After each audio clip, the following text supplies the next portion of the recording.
So, I mean, let's review this slide, and then we can ask ourselves what's different. But I mean, for certain, I mean, part of the brown material that was that we've seen yesterday just disappeared. And it's very interesting because there was some brown material that was, the product of the electrolysis. This is very visible, both from the short videos and also the microscopic slide. Maybe I actually have this microscopic style. Maybe I didn't clean it yet. So yes. So you can see those two, the brown and red, were both taken from this electrolysis chamber, and the brown material, we cannot see it here, and this is, after a mix. So it's, maybe it's just, there was some kind of chemical process that actually cleared this brown material. But let's start. Okay, so let's start with the sample of the pigments.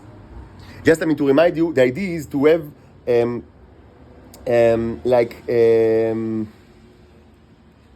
one glass. Will be this glass that contains quite a bit of those of the pigments with the semen, and also P and a little bit of alcohol and iodine, and this will be placed here, and this will be the most and with, I would say, medium 5 volts 3 amperes transformer, which will be the closest setup to do what I've done in the past, using several times to create worms. And in addition, we will have actually this glass that will contain material from the electrolysis chamber,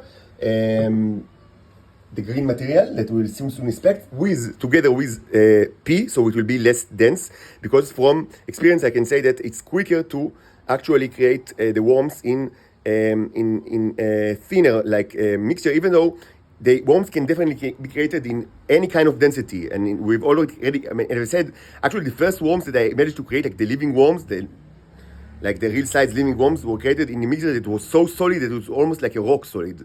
And since then we've created worms in all sort of values of solidity, I would say, all sort of olive, or not olive, paint oils, also olive oils, all sorts of all different oils that, and we've managed to create worms in also now I recall, also in olive oil, also in beeswax, also in all sorts of paint oil in different levels of different stages of becoming dry. So it's not that worms cannot, they need to be created only in the thin, the non-dense material, but it's just, it's the quickest, and I want to show you pretty quick how worms are created. Again, from experience, after an hour you can see something, and after 3 hours you have a bunch of living worms in your hand. And the third one, this will contain the same as the second one, but this will be, I will use, and this one I will put the strong, the 30 volts electrolysis transformer. This one, and here I will put the least, only 1 volt 1 ampere, because I don't want them to actually burn. But you see, I will use a setup that take advantage of the center of the magnet, which, as we know, greatly enhance the effectiveness of electrolysis. So this is the plan. So let's start the show. Maybe I'll create another video, just so it will be more convenient.